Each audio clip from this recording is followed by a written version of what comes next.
Save KBR అని అంటే ఏదైతే ఒక నేషనల్ పార్క్ ఉందో మన హైదరాబాద్ నగరం మధ్యలో, ఆ నేషనల్ పార్క్ ని ప్రొటెక్ట్ చేసే ఒక ఉద్యమం.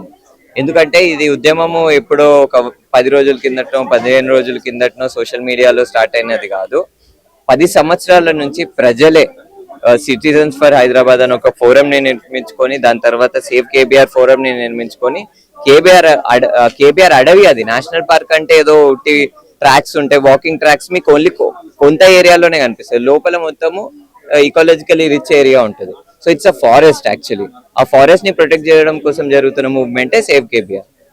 అంటే ఈ కేబీఆర్ ఏదైతే ప్రాజెక్ట్ గవర్నమెంట్ ప్రాజెక్ట్ తీసుకుందో దాన్ని ట్రాఫిక్ ని కంట్రోల్ చేయడానికి లేదంటే పొల్యూషన్ ని కంట్రోల్ చేయడానికి తీసుకోవడం జరుగుతుంది అనేసి చెప్పడం జరిగింది. మరి దీని పొల్యూషన్ ఎట్లా కంట్రోల్ చేస్తారు నాకు అర్థం కాదు. అంటే ట్రాఫిక్, సరే ట్రాఫిక్ మీద వీళ్ళు డైలాగ్ లో కొడుతున్నారు, అది ఒకటి, వాళ్ళు కొడుతున్న డైలాగులు అబద్ధము, దాని గురించి మాట్లాడదాము.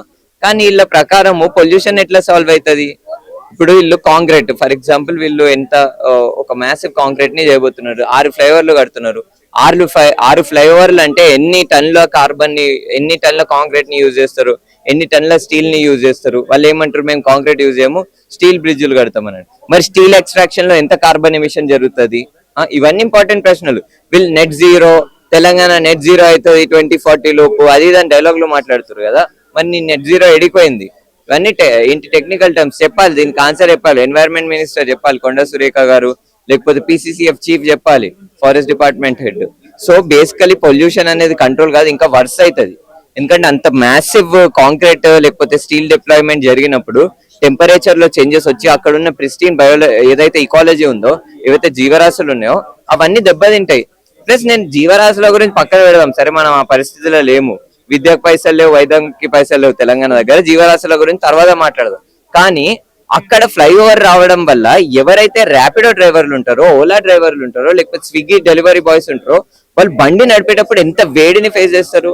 నేను మా టీం మెంబర్స్ కొంతమంది అక్కడ వర్క్ చేస్తారు ఆ ఏరియాలో, ఆ న్యూస్ ఛానల్స్ లో, వాళ్ళు చెప్తూ ఉంటారు ఎప్పుడైతే వాళ్ళు కేబీఆర్ పార్క్ పక్కన నుంచి బైక్ డ్రైవ్ చేసుకుంటూ వెళ్తారో సడన్ గా టెంపరేచర్ డ్రాప్ కనిపిస్తుంది మనకి.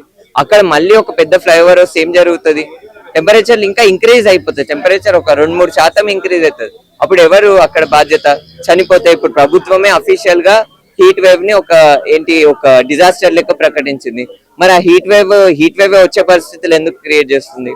సో ఇది అంటే సుప్రీంకోర్టు ఇప్పటికే స్టే అయితే ఇవ్వడం జరిగింది, మరి దీన్ని ఎలా ముందుకు తీసుకెళ్లాలి అనేసి అనుకుంటున్నారు? ఖచ్చితంగా ఇప్పుడు సుప్రీంకోర్టు స్టే విధించి ఏమన్నదంటే వచ్చే హైకోర్టులో హియరింగ్ జరిగే దాకా మీరు కట్ చేయకండి అని అన్నది.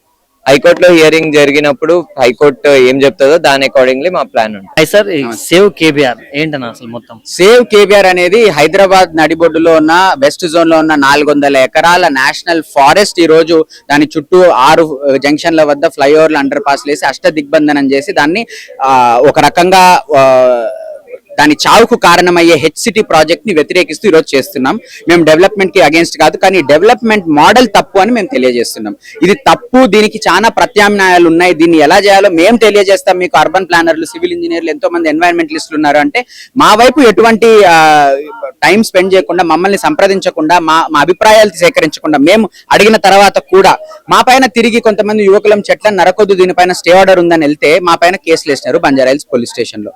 మమ్మల్ని వీళ్ళు డెవలప్మెంట్ అగేన్స్ట్ అంటున్నారు, కానీ గత 10 ఏళ్లలో 25,000 నుంచి 35,000 కోట్ల వరకు ఫ్లైఓవర్ల అండర్ పాస్ల మీద ఖర్చు పెట్టినారు. కానీ ఎక్కడే కానీ ట్రాఫిక్ సమస్య సాల్వ్ కాలే. ఓన్లీ 3,000 బస్సులు 70 లక్షలు ఉన్న 10 ఏళ్ల ముందున్న మన జనాభాకి 3,000 బస్సులే ఉండే. ఇప్పుడు 1,20,00,000 మన జనాభాకు కూడా 3,000 బస్సులే ఉన్నాయి. డెవలప్మెంట్ అంటే కేవలం కొంతమంది కార్లు నడిపేటోళ్ళకి కాదు. డెవలప్మెంట్ అంటే అట్టడుగునున్న నిరుపేదకు కూడా ఒక బస్సు ఎక్కాలంటే బస్సు దొరకాలి, వాళ్ళ ఇంటి వరకు లాస్ట్ మైల్ కనెక్టివిటీ తీసుకెళ్లాలి, మెట్రో కనెక్టివిటీ పెంచాలి. 69 కిలోమీటర్లు ఉన్న మెట్రో 10 ఏళ్ల సంది ఎందుకు పెరగలే? హైటెక్ సిటీ నుంచి కోకాపేట్, గచ్చిబౌలి, ఇటువైపు JNTU ఫైనాన్షియల్ డిస్ట్రిక్ట్ ఎందుకు వెళ్ళట్లేదు? ఇది కదా చేయాల్సింది. ఇది చేయకుండా కార్లు పెరుగుతున్నాయి అంటే బరాబర్ పెరుగుతాయి. మీరు ప్రజా రవాణా సంస్థను ప్రతిష్టం చేయకపోతే దిక్కులేక కొంటారు, దిక్కులేక బండ్లు తీస్తారు. ఇప్పుడు అక్కడ ఫ్లైఓవర్లు కట్టాలని బస్ స్టాప్ తీసి చెక్ పోస్ట్ మన కేబీఆర్ పార్క్ దగ్గర ఏం ఒక మేక్ షిఫ్ట్ షెల్టర్ కూడా లేదు. ఎండకి నిలబడి ఉన్నారు బస్ ఎక్కేటోళ్ళు. అంటే నేను ఏమని చెప్పదలుచున్నానంటే, బస్ ఎక్కేటోళ్ళు ప్రజా రవాణా సంస్థ వాడేటోళ్ళు అంటే అంత చులకనా? వాళ్ళ కోసం ఇప్పుడు ఇంత ప్రాజెక్ట్ జరుగుతుంది కదా, వాళ్ళ కోసం ఒక నీడ కట్టలేకపోయారు. మీరు వాళ్ళ గురించి ఎలా ఆలోచిస్తారని మేము నమ్మాలి. మేము మిమ్మల్ని ప్రాధాయపడుతున్నాం, మేము మీ డెవలప్మెంట్ మోడల్లో భాగస్వామ్యులం, మమ్మల్ని అడగండి మేము ఎక్స్ప్లెయిన్ చేస్తాం. మాటి మాటికి New York, London, Paris, Tokyo, Seoul చేస్తామంటున్నారు. ఎక్కడ కానీ ఫ్లైఓవర్లు కట్టి చేయలే ఈ మహానగరాలు. ఉన్న ఫ్లైఓవర్లు తీసి అక్కడ వాకబిలిటీ పెంచి, చెట్ల కవర్ ని పెంచి, పబ్లిక్ ట్రాన్స్పోర్టేషన్ పెట్టి, మెట్రోని పెంచి, జనాలు అతి తక్కువ సమయంలో అతి తక్కువ ఖర్చుతో క్రమబద్ధంగా ఒక టైం పంక్చువల్ గా వాళ్ళ గమ్యాన్ని చేరుకోగలుగుతారు వాళ్ళ సొంత వాహనం లేకుండా అనే ఒక సిస్టమ్ ని ఈ పెద్ద మహానగరాలు సృష్టించినాయి. అందుకు అవి మహానగరాలైనాయి. మనం అలా అవ్వాలి అంటే ఈ తప్పులు చేయొద్దు అని మేము కోరుకుంటున్నాం. మరి ఆల్రెడీ కొన్ని చెట్లను అయితే కొట్టేశారు కదా, మరి దాని పరిస్థితి ఏంటి? చెట్లను కొట్టేసినారు, అది చాలా బాధాకరం. తన తప్పు ఈ ప్రభుత్వం చేసింది. బట్ ఆ తప్పుని సరిదిద్దుకునే సమయం ఇంకా ఉంది. మళ్ళీ నాటండి, ఈ ప్రాజెక్ట్ ని వెనక్కి తీసుకోండి, మా పైన ఉన్న కేసులు తీసేయండి, ఎన్వైరన్మెంటల్ ఇంపాక్ట్ అసెస్మెంట్ చేయండి. ఇండిపెండెంట్ గా ఎన్వైరన్మెంటల్ ఇంపాక్ట్ అసెస్మెంట్ చేస్తే ఈ ప్రాజెక్ట్ చెల్లదు. కేబిఆర్ అనేది ఒక 360 ఎకరాల్లో ఉన్న పార్క్, పచ్చదనము. ఈ పచ్చదనం ఈ జూబ్లీస్ లో ఉండడం వల్ల ఆ చుట్టుపక్కల ప్రాంతాల్లో భూగర్భ జలాలు కానీ, మంచినీళ్ళు కానీ, వర్షం కానీ, తర్వాత ఆహ్లాదకరమైన వాతావరణం కానీ, ఇవన్నీ దాని వలన ఉన్నాయి. ఇప్పుడు ప్రభుత్వం చేపడుతున్న ఈ ఫ్లైఓవర్ నిర్మాణం వల్ల ఈ పార్క్ నాశనం అయ్యే పరిస్థితి ఏర్పడింది. అందుకని దీన్ని ఆపే ప్రయత్నం మేము చేస్తున్నాం. అంటే ఆల్రెడీ కొన్ని చెట్లు కొట్టేశారు కదా, మరి దాని గురించి అది దాన్ని ఎట్లా మళ్ళీ చెట్లు పెట్టి మళ్ళీ పెంచాల్సిందే. తర్వాత ఆ చెట్లు అక్రమంగా నరికివేసడానికి ఎవరైతే అధికారులు ఉన్నారో వాళ్ళ మీద ఎట్లాంటి చర్యలు చేపడతారో ప్రభుత్వం చెప్పాల్సిందే. ఎందుకంటే ఇప్పటికే స్టే ఆర్డర్ ఉంది. ఇప్పుడు సుప్రీంకోర్టు నిన్న చెప్పింది దీని మీద స్టే ఆర్డర్ కొనసాగింపు అని.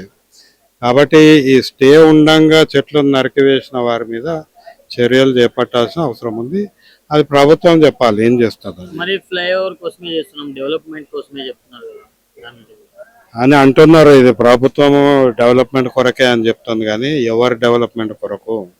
కేవలం ఒక 10 కార్లు వేగంగా పోవడానికి చేస్తున్నారు తప్పితే, మరి అదే కేబిఆర్ పార్క్ చుట్టూ అనేక ఆఫీసుల్లో పనిచేసే 60% మందికి వాహనాలు లేవు. వాళ్ళు పంజగుట్ట నుంచి నడుచుకుంటూ రావాల్సి వస్తుంది, బస్సులు లేవు. మీరు పబ్లిక్ ట్రాన్స్పోర్ట్ పెంచండి. పబ్లిక్ ట్రాన్స్పోర్ట్ పెంచి కార్లను, ప్రైవేట్ కార్లను తగ్గిస్తే ట్రాఫిక్ సమస్య పరిష్కారం అవుతుంది. ఇట్లాంటి పరిష్కారము ప్రభుత్వము ఒక అధ్యయనం చేపించింది 2012లో, వాళ్ళే చెప్పిండ్రు. మరి ఆ విధంగా చేయకుండా ఇప్పుడు నిర్మాణాలు ఎవరో కార్ల కొరకు అని చేయడం సరికాదు. ఈ మధ్యనే ఒక నెల క్రితమే హైదరాబాద్ ట్రాఫిక్ పోలీసే చెప్పింది, మా ముందు 10,000 కార్లు పోతే అందులో 10,000 మందే ఉన్నారు, కానీ 1,00,000 మందికి వాహన యోగం లేదని ట్రాఫిక్ పోలీస్ చెప్పింది. మరి ఈ పరిస్థితులలో మనము ఇట్లాంటి ప్రాజెక్టులు అంగీకరించే ప్రసక్తే లేదు.